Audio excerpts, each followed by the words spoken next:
Welcome back to Get It Set Tech. Today we have this Keurig 2.0 Model 200, and I've been working on it for various reasons, but I thought I would create a disassembly teardown video for the machine. Now there have been other people out there that have done a video for this exact machine, people such as Cactus Naga, Los Angeles, Thought Cloud, and probably others too that I haven't even seen. And I didn't want to steal their thunder. Still, I had a few extra tips and views and suggestions on how to do it. I thought I would add those suggestions and extra views to what had already been said. In the process of making the video, though, I just decided to go the whole way and do a full teardown video. But still, I do appreciate those people contributing what they did in their videos. Without their advice and their videos, I would not have been able to get it apart at all. Now that I got it apart, I've done what I think will be a helpful video for you. So here goes.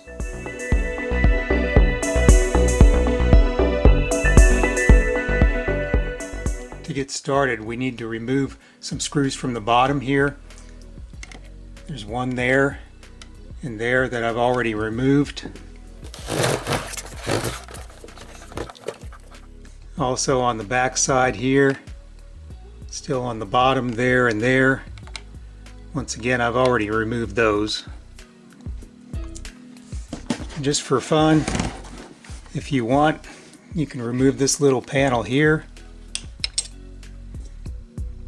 And in there, yeah, that does look like a telephone jack. Nobody knows what it's for. It's supposed to be for some feature that was never implemented. At least that seems to be the consensus on the internet anyway. There are screws underneath these caps on both sides of the machine that need to be removed, and so these caps will need to be removed also. There's been various methods suggested in videos on how to remove those.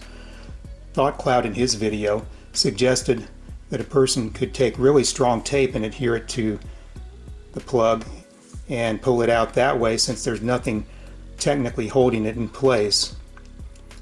But I tried different kinds of tape and none of the types of tape worked.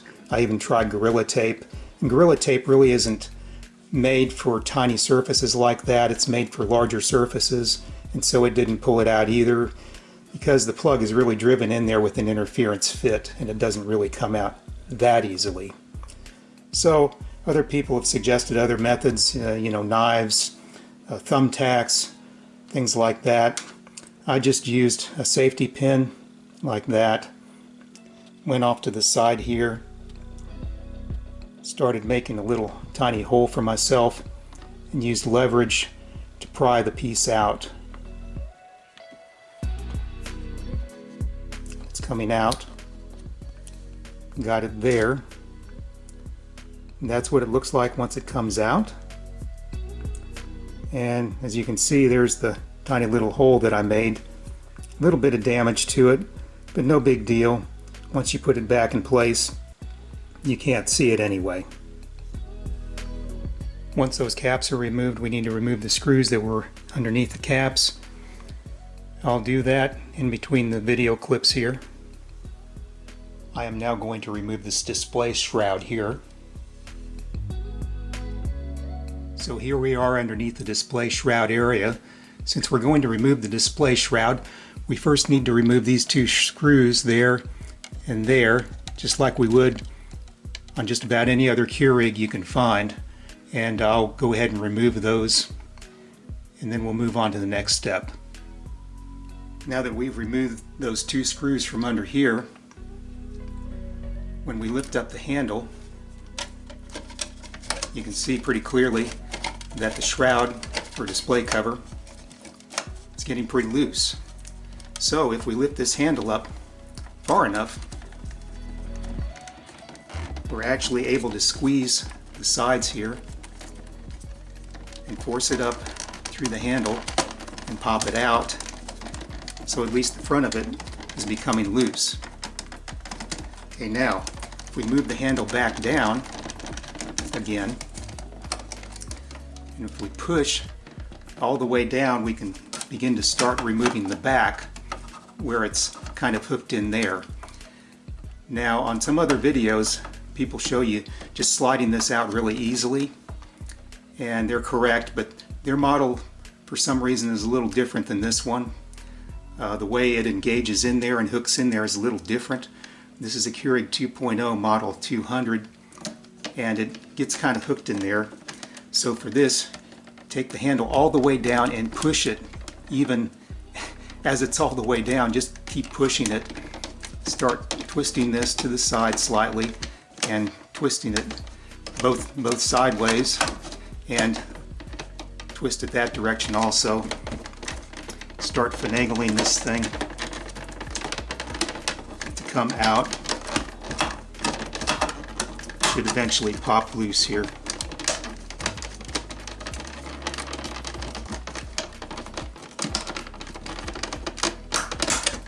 And now it's loose. Here's where it hooks in. On some other models, this bar here, if you call it a bar, instead of going underneath this black bar like this one does, it just goes straight back. On those it's a little easier to unhook, but on this one, since it dips down underneath the black bar and goes back here, for some reason it just takes a little more persuasion, but you can still get that off like that. It might also be useful to remove the K-cup pod holder to get it out of our way as well. To do that, we grab it from the side with one hand like this. With the other hand, come underneath, locate the circle under here, push upwards on the circle, and lift the K-cup pod holder out like that. There is also a tray under here as well, but the tray is not in our way, so we'll just leave it right where it is. We need to remove this decorative ring here, because if we don't, it will interfere with things that are coming up. So we could use this picture hanger here. Thought Cloud suggested using one of these in his video to do this, to pry it off. The idea would be that you get underneath of this, slide it underneath, and pry with it to defeat this tab here. If we do use one of these, it would be best to sharpen it, make it a little easier to get it underneath there. I'm going to go ahead and use this tool though. Instead, I'm going to pry underneath here, like so, to defeat it, and move on to the next one.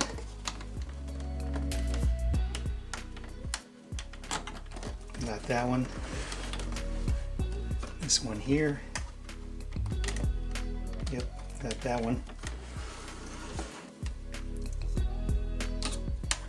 Next one. There.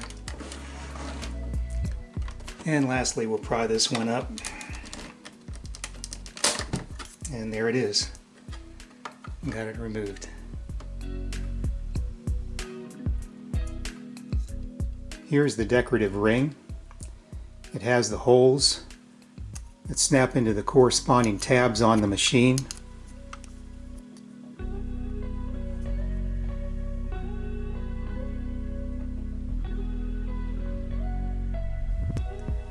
The tabs in the decorative ring snap into places around the outside here that you can see.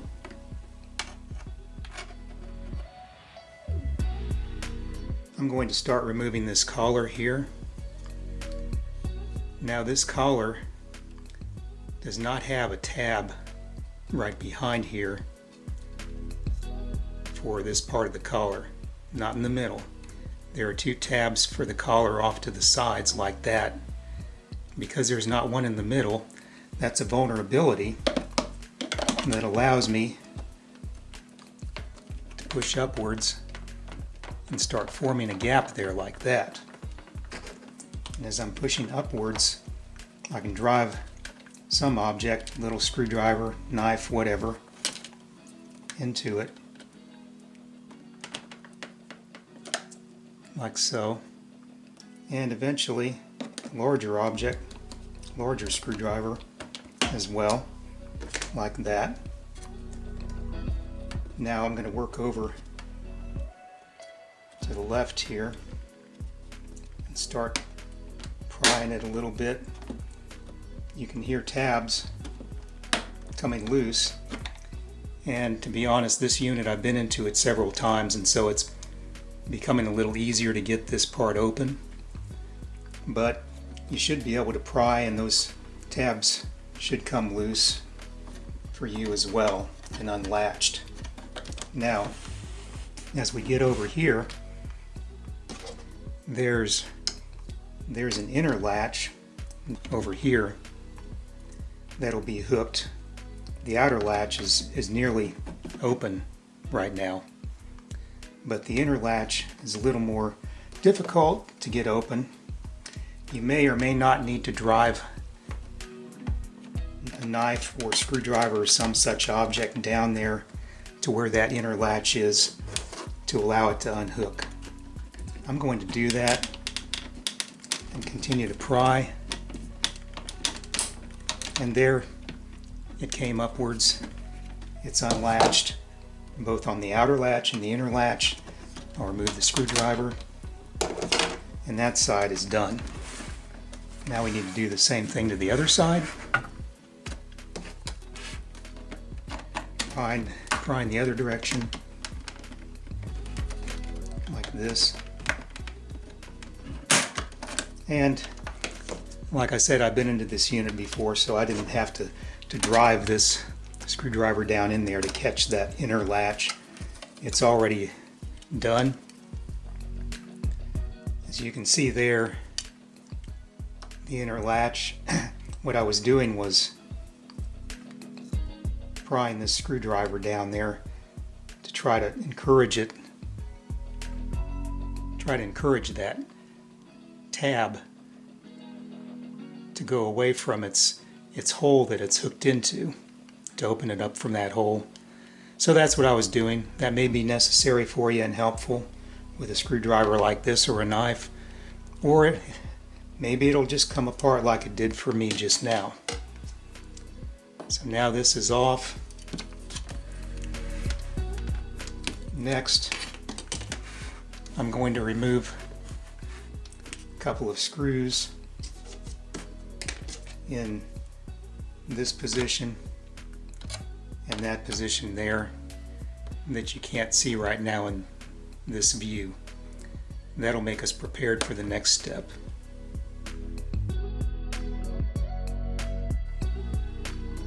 This collar here has different tabs. There's 3 inside tabs and 4 outside tabs there. Those outside tabs engage into this part of the shroud and those hooks there that you can see. Now, if you notice here, this collar does not have any outside tab in this place here.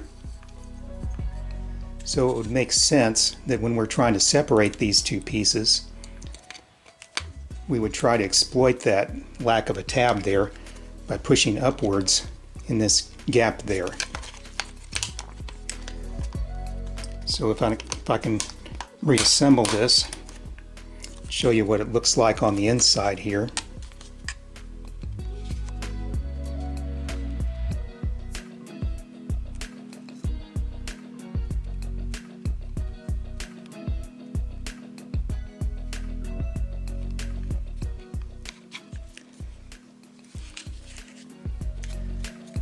I'm going to remove this front piece now that I've allowed myself to do it by removing those 2 screws there and there.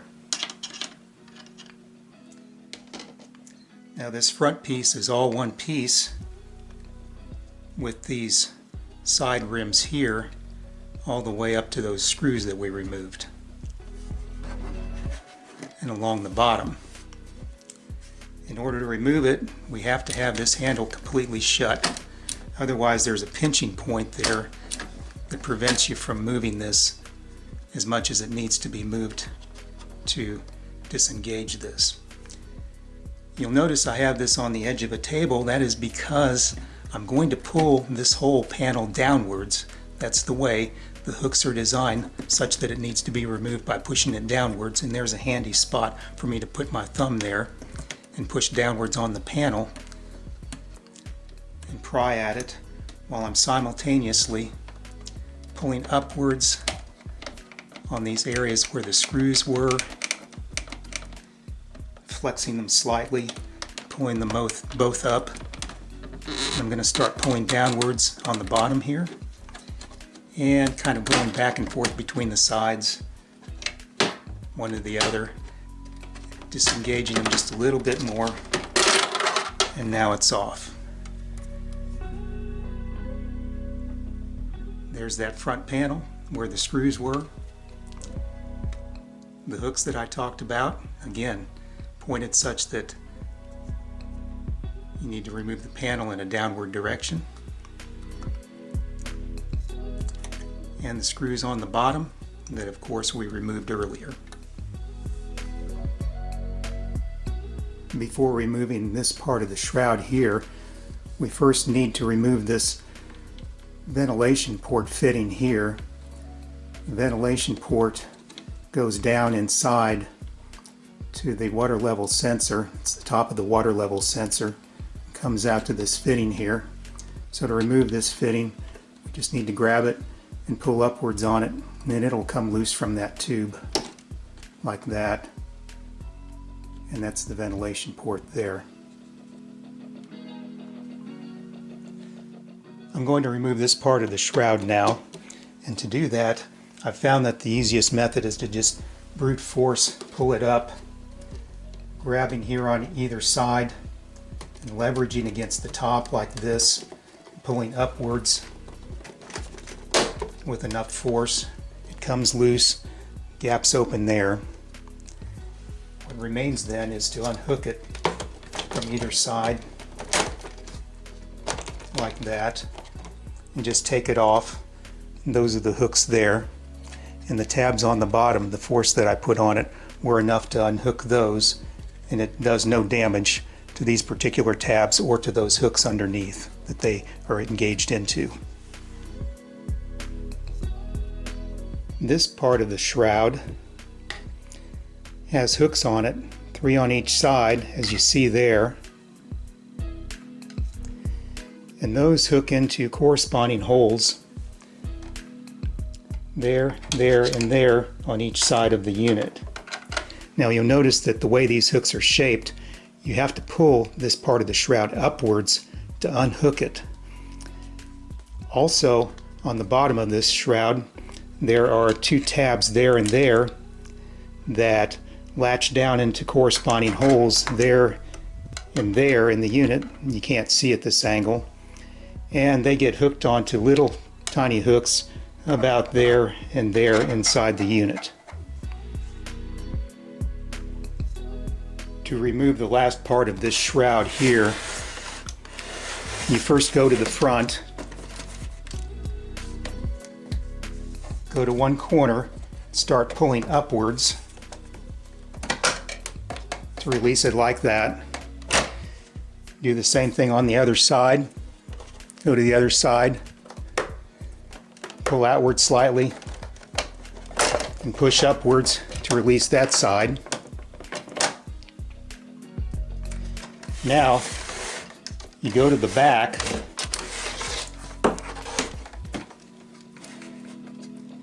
you should be able to rock this backwards and release it. If you can't, there is a slot underneath here that you can get into with a screwdriver, put a screwdriver blade into that slot and release a tab that I'll show you here shortly. But you shouldn't have to do that. You should be able to just rock it backwards and release it like that. And there's that tab there. It looks like that. That's why when you rock it backwards, it kind of pulls the tab out of its position there.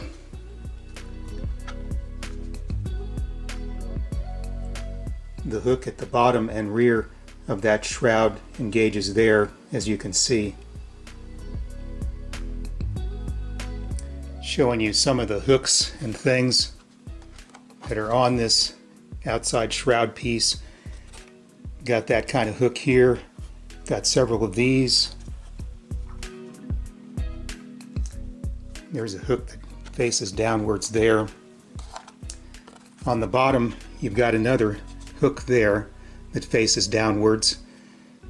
And as you can see, the whole thing, in order to release it, you need to pull upwards to release it from all those hooks that it mates with on the machine itself. The hooks from that shroud engage here, here, here, and here. And the one on the bottom of the shroud hooks in there.